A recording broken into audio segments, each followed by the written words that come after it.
Egg Smoak. Here we go. Phil Bennett, former Baylor defensive coordinator. He has been around a lot of the Big 12 schools, or those leaving or those coming, including Arizona State plus SMU. Some smoke about the ACC along with Cal and Stanford. Coach, thanks for your time with Craig and Paul. David Smoak with you. What did you think when you heard Arizona State, which they didn't seem to want to leave, but now they're headed to the Big 12? Well, you know, when I think of Arizona State, I've told you this. It's an unbelievable place. Their fans are awesome. The setup's awesome. Not so much with the administration. And I don't think that they really understand what was happening. It was obvious by Ray's comment about Morgantown that they weren't that jacked up about it, but really they left themselves no option. So I wasn't surprised. You know, Dr. Crow's been there 20 plus years. They've never been assertive enough to be the great program that they could be. When you know that being on the coaching staff and having to swim upstream, because you've been in both situations where you have administrations that are, you know, whatever you need will give you what you need and get out of your way, and then you have some that just don't follow along very well. What is that like as a coach to know that you're in a place like Arizona State, this is great campus and this great place with all these assets you could bring people into, but then you just get a little pushback from the top? You know, Paul, the thing that gets me is that we've got too many people, not just Arizona State, that are making decisions about college athletics, college football in general, that are not qualified to make those decisions. Now, I'm sure, you know, Crow is a really good president. He's done a lot of good things. Ray's not qualified to be an athletic director. Ray has no college background other than playing at Stanford, baseball and football, been in the NFL, was a player's agent. You know, he's the guy that said that he hired Herm Edwards. I was there, could have stayed. He wanted it to be set up. I don't know if you guys remember this, like the model of an NFL team. General manager, player, and look where it got them. They haven't even got their probation yet, which is going to be an issue because they really didn't have a clue, and Dr. Crow allowed that, and you know, even kept him after. So you know, it's sort of the way, and also you can say the same thing about the Pac-12.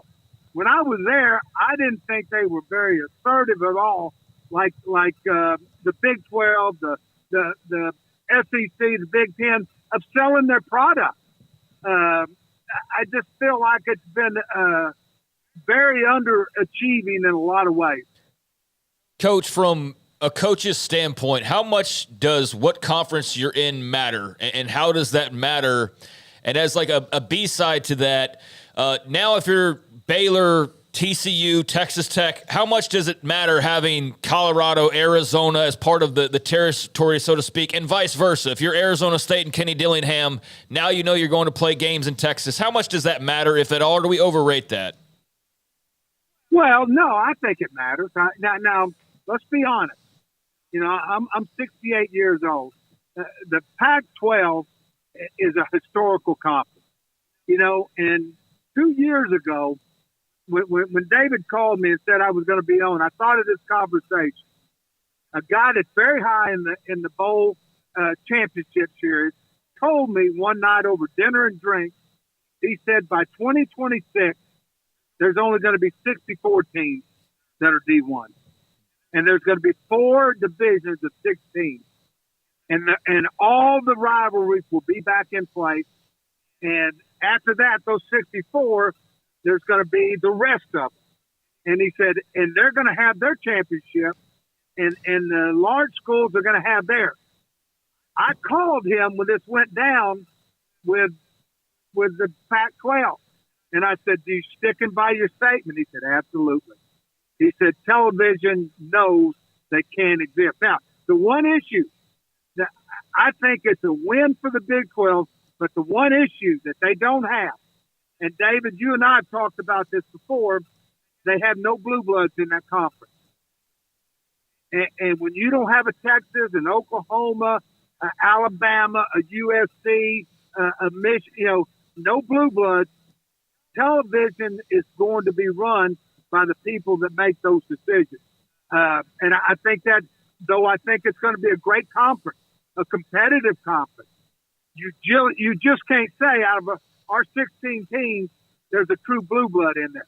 No, but one good news, Phil, is that ESPN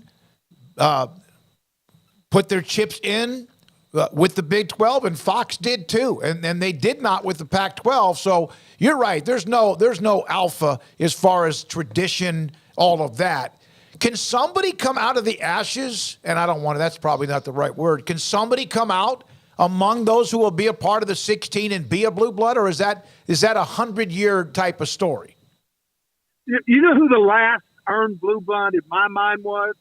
This is my 50th year. It's Clemson. Clemson has become an earned blue blood. I always thought it would be A&M, but it hadn't.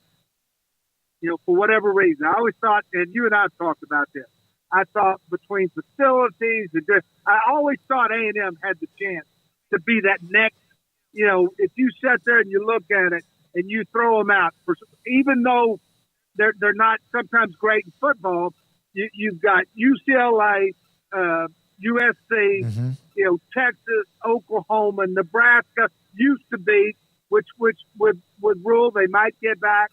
Then you got Florida, Auburn is, Ole Miss is not, Alabama, Tennessee has worked their way back up. Of course, Michigan, Notre Dame, Ohio State. Those are the ones that you sit there and they've all been sectional. Everybody's had one, even back in the old Southwest Conference. Texas and A&M. Then you had USC and UCLA, Michigan, Ohio State, Florida, Alabama, LSU could be in there. They had more in the ACC. You had Clemson, and maybe not as much, but even at one time, North Carolina was close to being there. So I like the conference. I look at the schedules and the games, and they excite me. I mean, and I'm going to tell you something. The Baylor fans, I can tell you right now, if you play in Tempe first, go. It's an unbelievable atmosphere. The stadium is between two mountains, great fans, so much to do. Sun Valley is awesome, and I think the players can look forward to that. If I'm Kenny Dillingham, I'm thinking, I can think Houston, Dallas, Austin, San Antonio, Central Texas. Hey, you got something to sell. Yeah, well, we were actually, Phil, Garrett, our producer, and I were just there when we were at the Super Bowl. We went to see a comedy show at the basketball arena. We were walking around going, man, this is an untapped reservoir of athletic awesomeness there. Yeah. It really is. It's a beautiful, fantastic campus. I think, and I'm not, I think Dr. Crow and Ray are fine people. I just don't think they've done a great job of what they're trying to sell there. I don't think the Pac-12 has ever had the leadership. They've always depended on USC and UCLA and Washington, and now Oregon. Oregon's probably another one of those new blue bloods guys. They've always depended on them to lead the pack. And I remember going out there. They had an office, a big Pac-12 office. You can look this up. It was in San Francisco, and I'm telling you, it looked like a movie studio. It was more wasted money than anything I've ever seen. And I thought to myself, what in the world? Why are they spending this money? And then, 4 years later, we come to this. Coach, when you talk to your brethren around that are still coaching, what is like the big topic that you hear probably more than any other? NIL and transfer portal. Okay. Yeah, it's now coaches don't. I mean, don't get me wrong. They care about realignment. I read something where and I sort of feel like Nick. The rivalry's going away. It bothers me. Hell, I've told you, David, this before.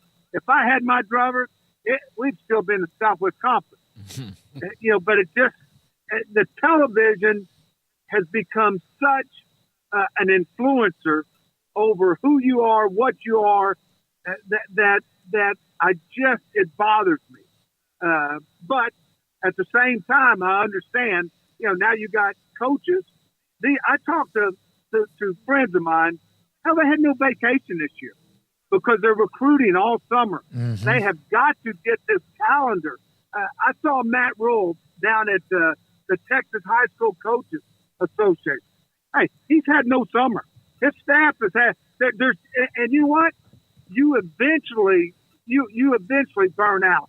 They've got to get that calendar back right where it's fair to everybody. Phil, there's no question SMU has a donor base, alumni base that can write pretty much any check they want.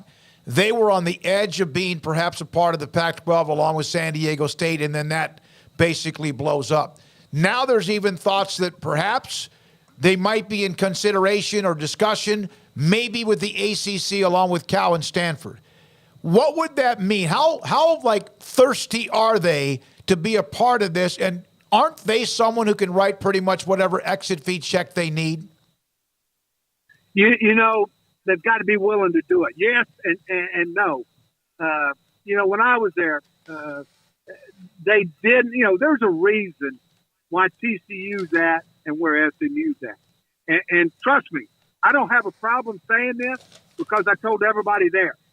TCU had a plan, and they knew it was going to take money.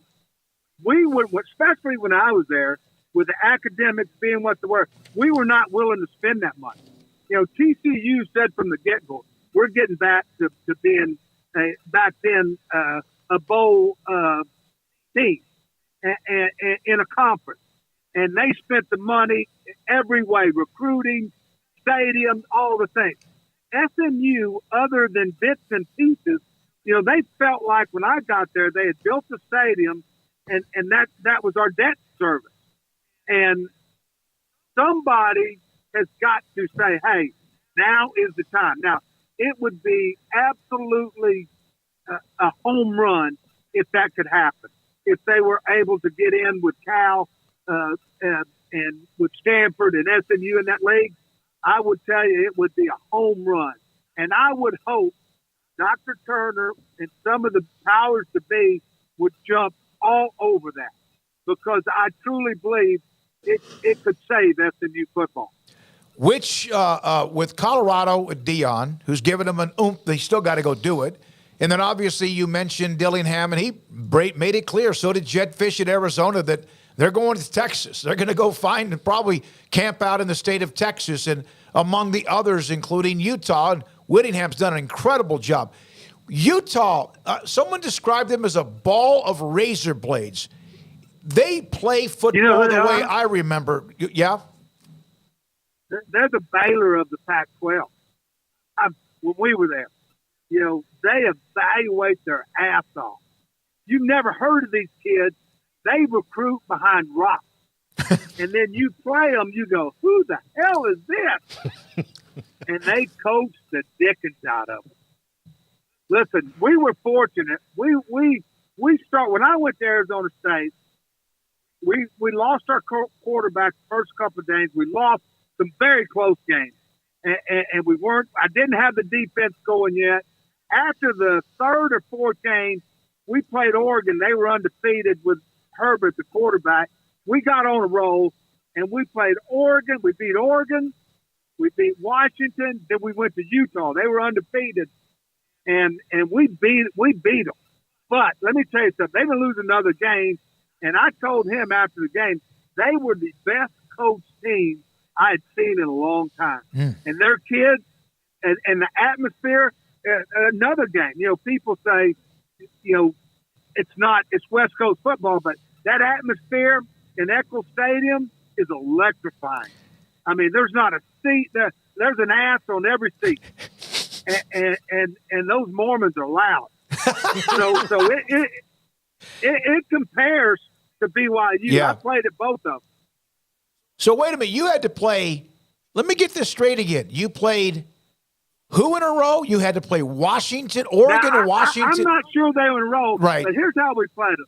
Oregon was undefeated. We beat them. We played number 2. I believe Washington was number 2. I believe that was the next week. I believe we played them 3 in a row. We won all 3 of them. Damn. I can't, like I said, I'm old. I know they were close together, but I'm going to tell you the next thing.